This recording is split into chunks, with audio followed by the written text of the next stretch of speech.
Sir, मैं आपसे जानना चाहता हूं कि आज जो बिहार बंद का आयोजन किया गया, आज जो बिहार बंद किया गया है, इसके बारे में आपका क्या कहना है? ये बिहार बंद करने वाले जानेंगे बिहार बंद करने से उनको क्या फ़ायदा है। हम तो कई दिनों से राजनीतिक ड्रामा देख रहे हैं, बिहार में बहुत कुछ चल रहा है और मुझे लगता है कि लोकतंत्र का जो माहौल बनाया गया और जो उसकी धज्जियां उड़ी है, यह तो इतिहास में पहली बार हुआ है और मुझे लगता है कि अब इसके बाद शायद नहीं होगा। इस बार होलिका दहन में लगता है कि अहंकार जलेगा। और जहाँ तक मैं आपको बताता हूँ,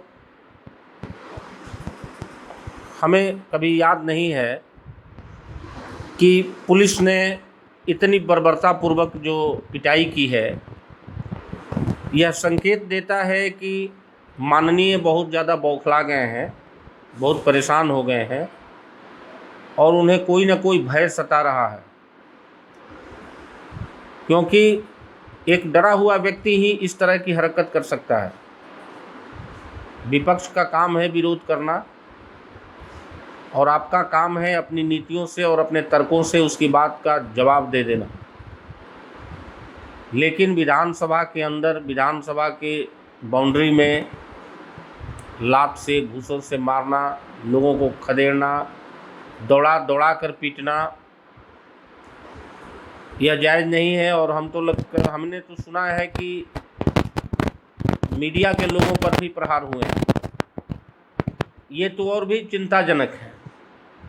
आप गौर कीजिए कि बिहार में विपक्ष अगर है और विपक्ष ने उपद्रव मचाया होगा, इस बात को माना जा सकता है, लेकिन मीडिया ने उपद्रव तो नहीं मचाया होगा।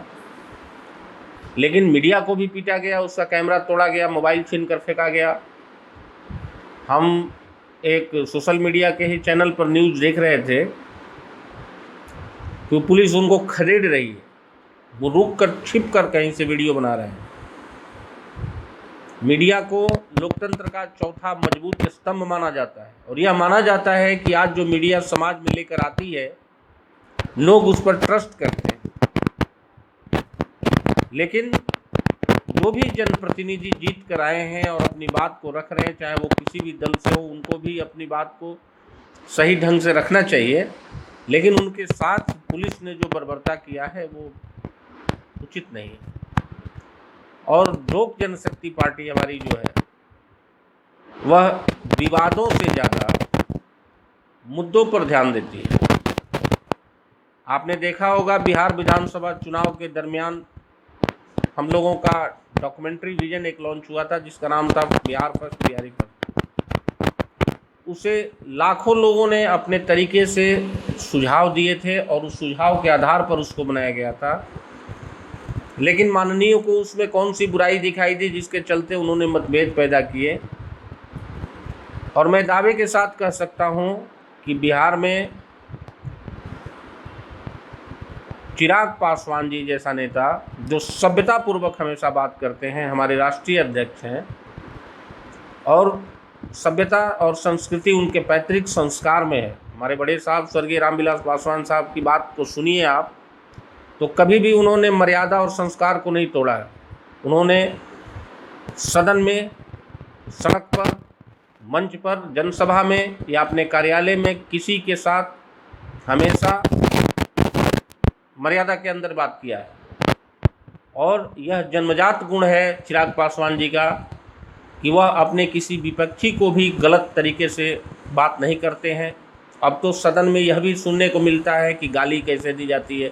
सदन में इस तरह की बात होती है, कभी अध्यक्ष को कुछ बोल दिया जाता है, कोई अध्यक्ष पर उंगली उठा देता है, कोई अध्यक्ष का घेराव कर देता है, कोई तुम ताम करके बात करता है। ये सब बातें जो है उचित नहीं है।